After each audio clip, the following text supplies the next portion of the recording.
ಜೈ Shriram.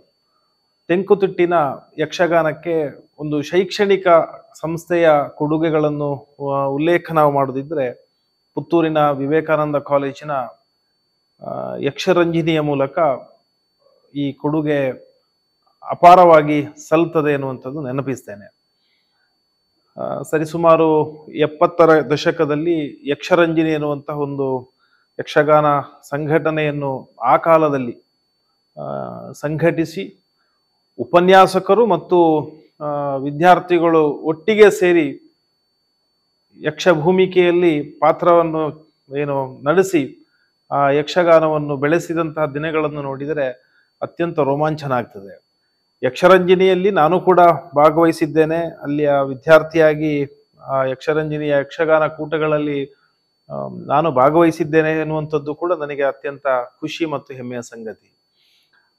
Doctor ಅಮೃತ ಸೋಮೇಶ್ವರರು ಅವರು ಜಾನಪದ ವಿದ್ವಾಂಸರು, ಯಕ್ಷಗಾನದ ವಿದ್ವಾಂಸರು. ವಿದ್ಯಾರ್ಥಿಗಳಿಗೆ ಎಳವೆಯಲ್ಲೇ ಯಕ್ಷಗಾನದ ಈ ಸಂಸ್ಕೃತಿಯನ್ನು ಹಚ್ಚಬೇಕು ಅಂತ ಹೇಳುವ ಕಾರಣಕ್ಕೆ ಯಕ್ಷರಂಜನಿಯನ್ನು ಸ್ಥಾಪನೆ ಮಾಡಿದರು. ಬಹುಕಾಲ ಈ ಯಕ್ಷರಂಜನಿ ನಡೆದು ಬಂದು ಅನೇಕ ಹವ್ಯಾಸಿ ಕಲಾವಿದರುಗಳನ್ನು ಸಮಾಜಕ್ಕೆ ಕೊಟ್ಟಿದೆ. ಜೊತೆಗೆ ವೃತ್ತಿಪರ ಕಲಾವಿದರುಗಳನ್ನು ಕೊಟ್ಟಿದ್ದಾರೆ. ಈ ಕಾಲೇಜಿನಲ್ಲಿ ಯಾವುದೇ ಕಾರ್ಯಕ್ರಮಗಳಾಗ್ತಿದ್ರು ಯಕ್ಷಗಾನದ ಭಾಗವತಿಕೆಯ ಸದ್ದು ಇಲ್ಲಿರ್ತದೆ. ಒಟ್ಟು ಕ್ಯಾಂಪಸ್ಸಿನಲ್ಲಿ ಯಕ್ಷಗಾನದ ಚೆಂಡೆ ಮದ್ದಲೆಗಳ ಸದ್ದು ಇಲ್ಲಿ ಇದ್ದೇ ಇರ್ತದೆ. ಈ ವಾತಾವರಣದಲ್ಲಿ ನಮ್ಮ ಮಕ್ಕಳು ನಮ್ಮದೇ ಆದಂತಹ ಒಂದು ಸಂಸ್ಕೃತಿಯ ಒಂದು ದಿಕ್ಕಿನತ್ತ ಹೋಗುವಂತಹ ಒಂದು ಕೆಲಸಕ್ಕೆ ಯಕ್ಷರಂಜನಿಯ ಕೊಡುಗೆ ಅಪಾರ ಆಗಿದೆ ಅಂತ ನಾನು ತಿಳ್ಕೊಳ್ತೇನೆ. ಈ ಯಕ್ಷರಂಜನಿಯ ಮುನ್ನಡೆಸುವ ಜವಾಬ್ದಾರಿಯನ್ನು ಡಾಕ್ಟರ್ ಸೋಮೇಶ್ವರನ ನಂತರ, ಅಮೃತ ಸೋಮೇಶ್ವರ ನಂತರ ನಮ್ಮ ಕಾಲೇಜಿನಲ್ಲಿ ಕನ್ನಡ ಉಪನ್ಯಾಸಕರಾಗಿ NCCಯನ್ನ NCCಯನ್ನು ಮುನ್ನಡೆಸಿದಂತಹ ಕ್ಯಾಪ್ಟನ್ ಮಹೇಶ್ವರಯ್ಯರವರು ಸ್ವತಃ ಯಕ್ಷರಂಜನಿಯ ಪ್ರಾಡಕ್ಟ್ ಅವರು ಬಹಳ ಆಸ್ಥೆ ಇಟ್ಕೊಂಡು ಬಹಳ ಆಸಕ್ತಿಯಿಂದ ಯಕ್ಷರಂಜನಿಯನ್ನು ತುಂಬಾ ವರ್ಷಗಳ ಕಾಲ ಅವರು ನಡೆಸಿಕೊಂಡು ಬಂದಿದ್ದಾರೆ. ಅವರನ್ನು ಈ ಸಂದರ್ಭದಲ್ಲಿ ನಾವು ನೆನಪಿಸಬೇಕು. ಯಕ್ಷಗಾನ ಅಧ್ಯಯನ ಕೇಂದ್ರ ಮತ್ತು ಯಕ್ಷರಂಜನಿಯ ಜೊತೆಯಲ್ಲಿ ಈ ವರ್ಷದ ಯಕ್ಷಗಾನದ ಚಟುವಟಿಕೆಗಳು ಯಕ್ಷ ದೀಕ್ಷಾ ಪ್ರದಾನ ಎನ್ನುವಂತಹ ಕಾರ್ಯಕ್ರಮಗಳನ್ನು ನಾಡದು 23ನೇ ತಾರೀಕಿಗೆ ಈ ಕಾಲೇಜಿನಲ್ಲಿ ನಡೀತದೆ.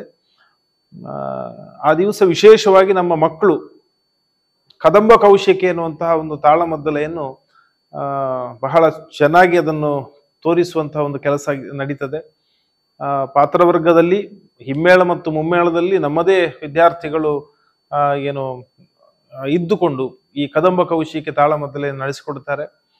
ಇದರ ಜವಾಬ್ದಾರಿಯನ್ನು ಯಕ್ಷಗಾನ ಅಧ್ಯಯನ ಕೇಂದ್ರದ ಸಂಯೋಜಕರಾದಂತಹ ಡಾಕ್ಟರ್ ಮನಮೋಹನ್ ರವರು, ಆಮೇಲೆ ಈ ಯಕ್ಷರಂಜನಿಯ ಸಂಯೋಜಕರಾದಂತಹ ಗೋವಿಂದರಾಜ್ ಶರ್ಮಾ ಇವರ ನೇತೃತ್ವದಲ್ಲಿ ನಾಡದು ನಡೀಲಿಕ್ಕಿದೆ.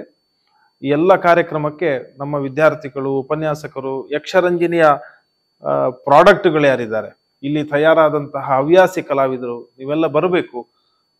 ಮುಂದಿನ ಒಂದು ವರ್ಷ ಇಲ್ಲಿ ಯಕ್ಷರಂಜನಿ ಮತ್ತು ಈ ಅಧ್ಯಯನ ಕೇಂದ್ರದ ಅಡಿಯಲ್ಲಿ ಬೇರೆ ಬೇರೆ ಯಕ್ಷಗಾನಕ್ಕೆ ಸಂಬಂಧಪಟ್ಟಂತಹ ಚಟುವಟಿಕೆಗಳು, ಉದಾಹರಣೆಗೆ ಅಧ್ಯಯನ ಇರ್ಬೋದು, ಯಕ್ಷಗಾನದ ರಂಗ ಅಧ್ಯಯನ ಇರ್ಬೋದು, ಯಕ್ಷಗಾನದ ಭಾಗವತಿಕೆ, ಹಿಮ್ಮೇಳ ಮುಮ್ಮೇಳಗಳ ಬಗ್ಗೆ ನಾಟ್ಯ ತರಬೇತಿ, ಪ್ರಸಾದನ, ಮುಖವರ್ಣಿಕೆಗಳು, ಅನೇಕ ಕಲಾವಿದರುಗಳ ಡಾಕ್ಯುಮೆಂಟೇಶನ್ಸ್ಗಳು, ಹೇಗೆ ಒಂದು ಯಕ್ಷಗಾನದ ಕಿರೀಟಗಳು ತಯಾರಾಗ್ತದೆ, ಹೇಗೆ ಯಕ್ಷಗಾನದ ಪರಿಕರಗಳು ತಯಾರಾಗ್ತದೆ, ಇದೆಲ್ಲವನ್ನು ಮಕ್ಕಳಿಗೆ ಗೊತ್ತಾಗಬೇಕು, ಸ್ವತಃ ನೋಡಿ ಅನುಭವಿಸಬೇಕು. ಮತ್ತು ಜೊತೆಗೆ ಅದನ್ನೊಂದು ಡಾಕ್ಯುಮೆಂಟೇಶನ್ ದಾಖಲೀಕರಣ ಮಾಡಿ ನಮ್ಮ ಅಧ್ಯಯನ ಕೇಂದ್ರದಲ್ಲಿ ಅದು ಉಳಿಸಿಕೊಳ್ಬೇಕು.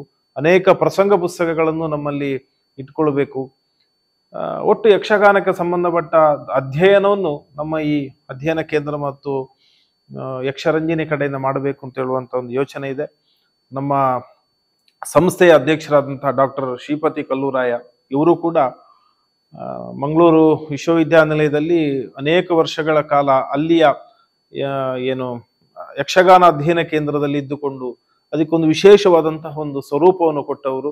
ಸ್ವತಃ ಕಲಾವಿದರು ಮತ್ತು ತುಂಬಾ ವರ್ಷಗಳ ಕಾಲ ಹಿರಿಯ ನಮ್ಮ ಶಂಕರನಾರಾಯಣ ಸಾಮಗುರು, ರಾಮದಾಸ್ ಸಾಮಗುರು, ದೇರಾಜ ಸೀತಾರಾಮಯ್ಯರು, ಶೇಣಿ ಗೋಪಾಲಕೃಷ್ಣ ಭಟ್ರ ಜೊತೆಗೆ ಒಡನಾಡಿಯಾಗಿದ್ದುಕೊಂಡು ಯಕ್ಷಗಾನದಲ್ಲೇ ಅವರು ಬೆಳೆದಂಥವರು.